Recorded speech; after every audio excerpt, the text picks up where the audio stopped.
Hey, folks. I'm Camille Who Armstrong, the performing arts Renaissance woman. For over 40 years, I've worked as a performer, educator, consultant, and coach. But most importantly, I'm a parent.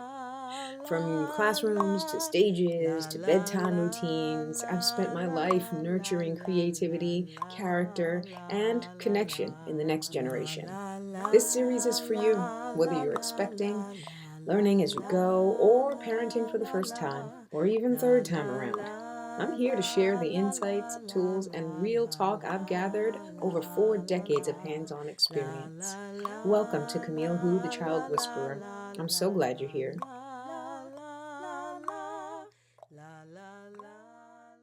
What if children already naturally know how to make friends and parents are the ones complicating it? I'm Camille Who, the Child Whisperer, and today's topic is making friends.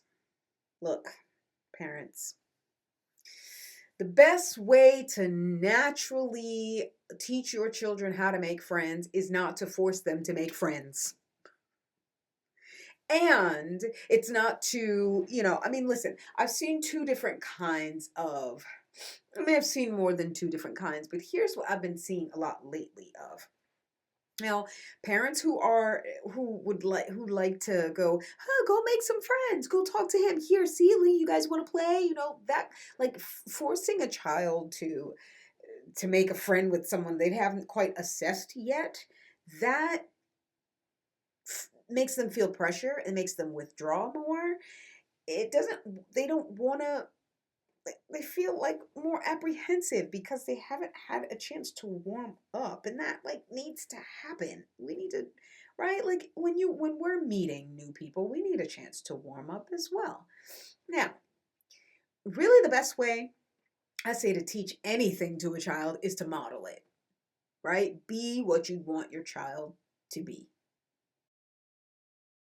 What you want your child to be. Okay, be the change that you want your child to be or see, or whatever you need to, however you need to phrase that or word that. The best way to do it is to model it. Most times, children already see parents, say you're playing on a playground, and one parent says to another parent, hey,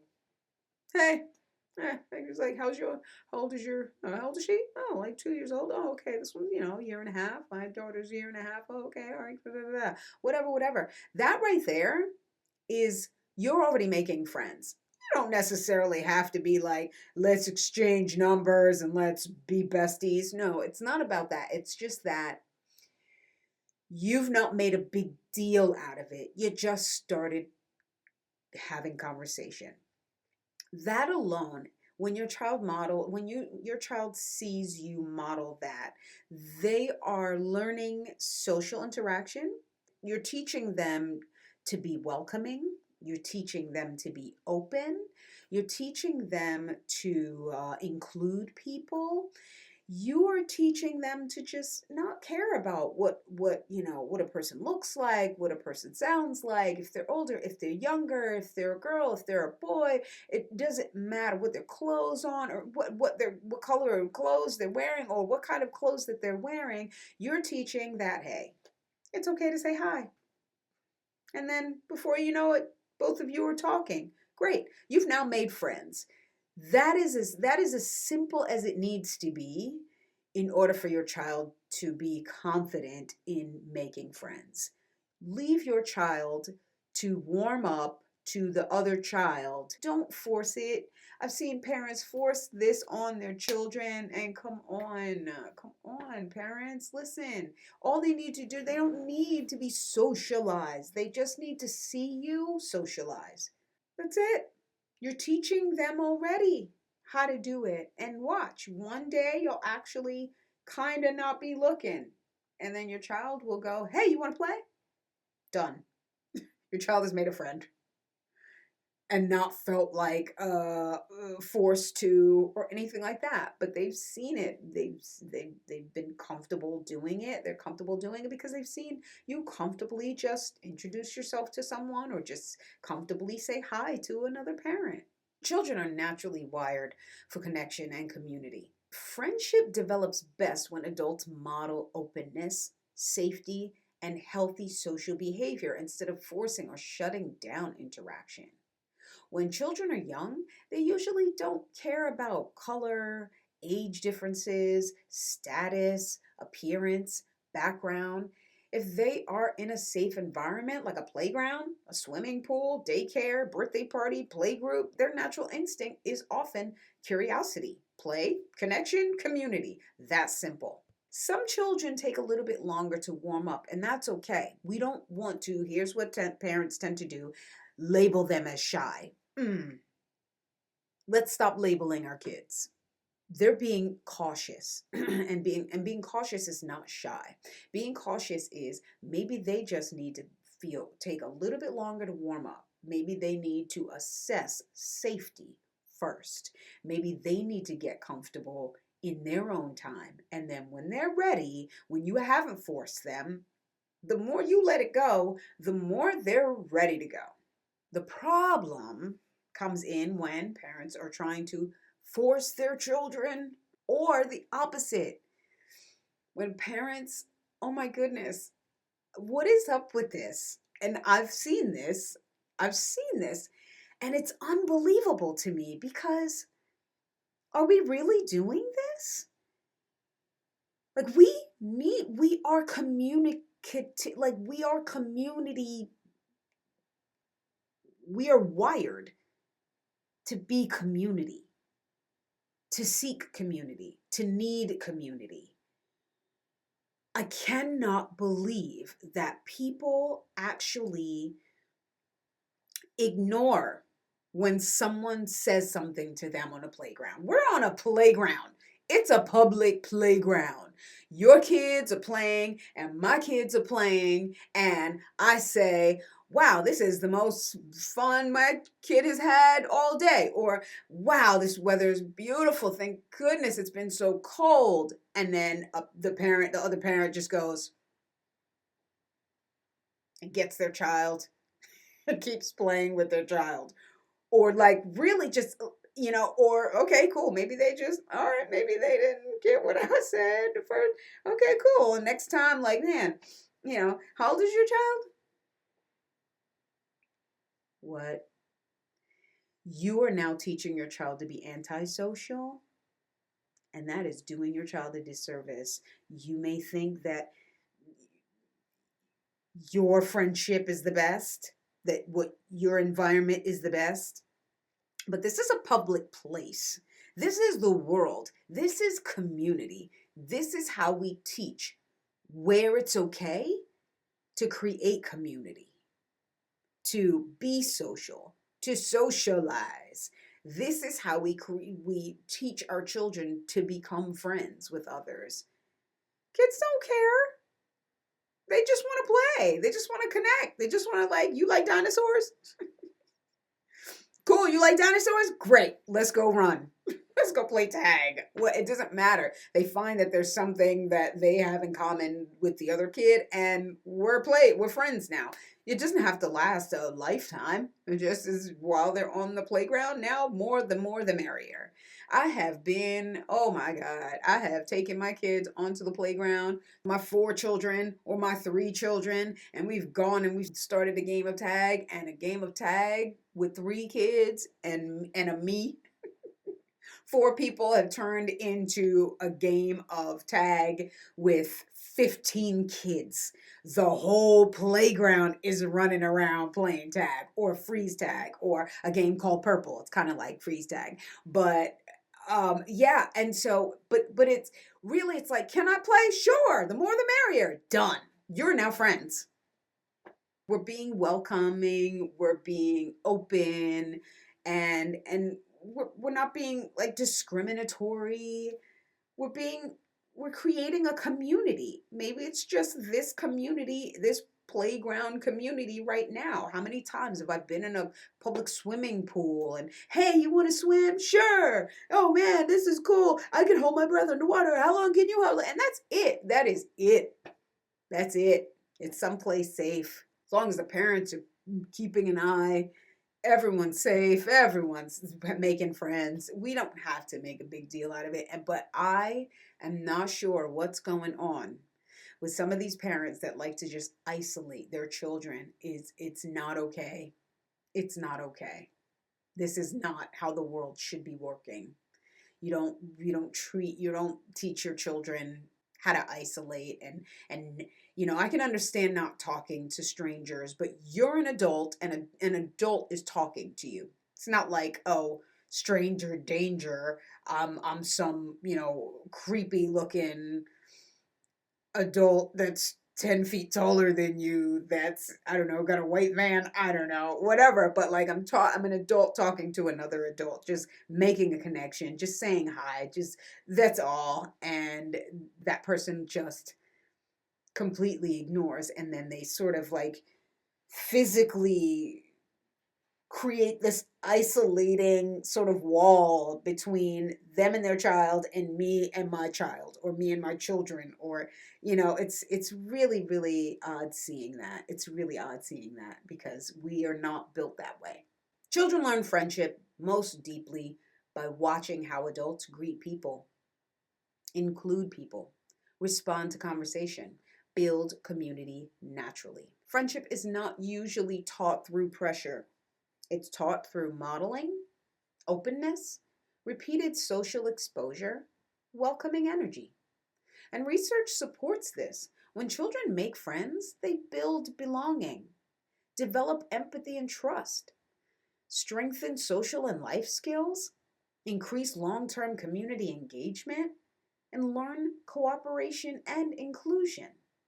Friendship teaches children, I am a part of something bigger than myself. Remember childhood when you would just go to the playground and one child just comes to you and go, you want to play?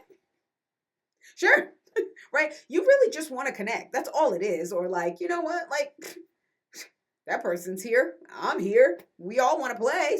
Or we're playing tag. You want to play tag? Sure. Okay, I'll play tag. Hey, we're playing hide and seek. You want to play? Okay. Or, hey, you like dinosaurs? Yeah. You want to play? Okay. That's it. Remember those days? This is how it should be. I think that it has become okay to isolate ourselves because of the devices. Yes, I'm going to say it again. And when we went into that COVID time and we all went into isolation, it became okay to be isolated.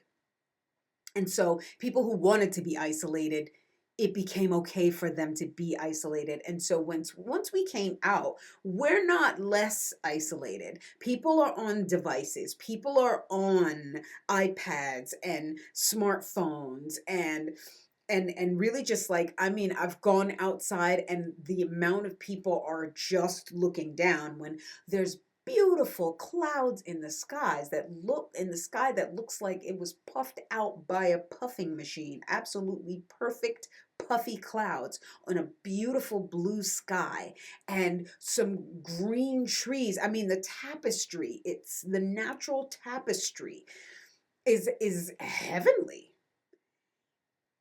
And everyone's like this. The amount of streets that I've gone by, the blocks that I've driven by, and I see the amount of missed conversations, the amount of times that, I mean, gosh, you're standing in an elevator, you're standing waiting for an elevator, and you have a conversation with somebody. Why? Because I don't know, you're just waiting. You're both waiting. Somebody got something to say, and so the other person laughs, or the other person, and then before you know it, you're kind of back and forth, and maybe you're both back and forth with some jokes or saying something, right? But I look at all of these blocks. I drive by all these blocks, or I drive by all these bus stops, or walk by the elevators, or benches at playgrounds and parks, and I see that So many people are just looking down at their devices, isolated. People with their earbuds, isolated. You may be outside, but you're isolated. You have not created the environment to A, observe the environment around you, and B, connect with anyone. Doesn't mean you have to be best friends with the person that you meet. It's nice to just exchange energy, exchange words, exchange stories. And I see so many missed opportunities. I think that hit me the other day. I was just driving by and seeing so many people looking like at a bus stop, and looking down. And I'm like, well, that's a missed conversation. Oh, that's sad.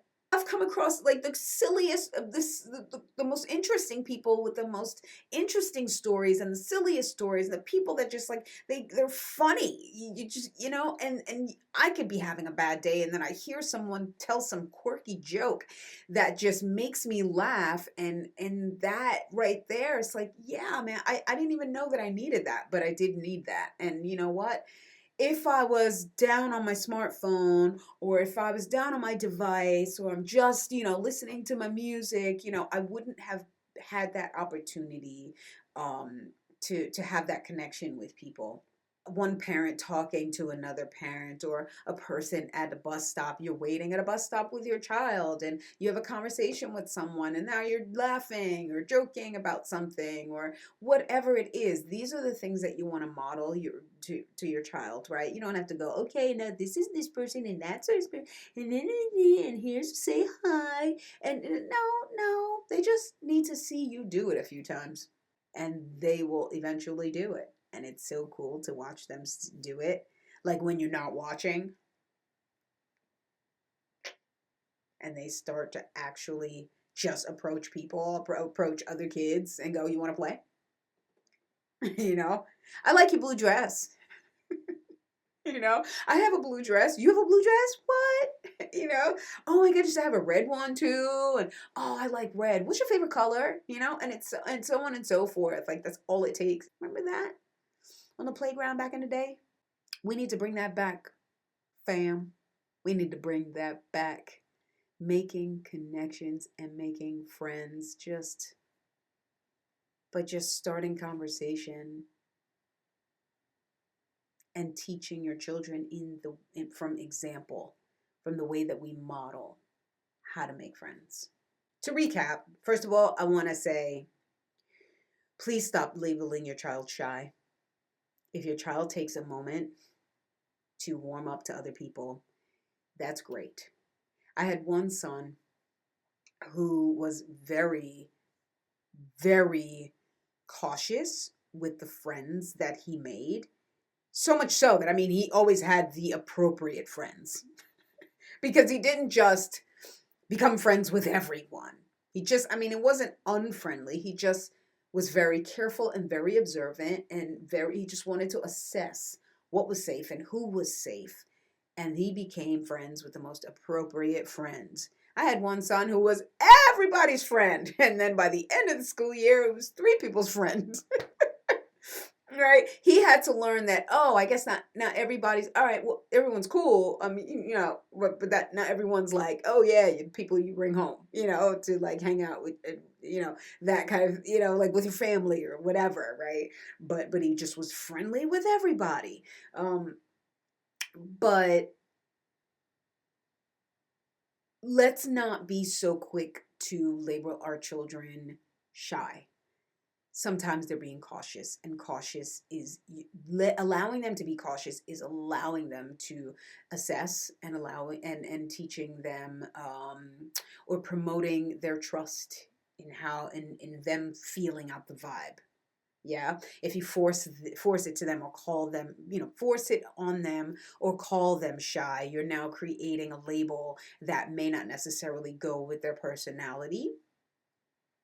And and you're also just you're not promoting their trusting of their own feelings. Step 2, model social behavior by yourself. Just say hi to people on the playground. Come on. This used to happen back in the day. That's it. It starts there. Maybe that person has something to say. Maybe you have, maybe now you're all watching each other's kids, or you're watching your child and your child does something and you talk about it and whatever. It's just that. You don't have to make too much of it. You just say hi. That's it. Now we're no longer total strangers. Now we're a little bit open, we're a little bit warm with each other, and now, okay, cool. This is kind of like a community now, right? Now we all kind of know each other. Cool. Greeting people, having a nice, friendly face, a smile. Hey, how you doing? Just those little things. Best way to teach your child is to do it in front of them.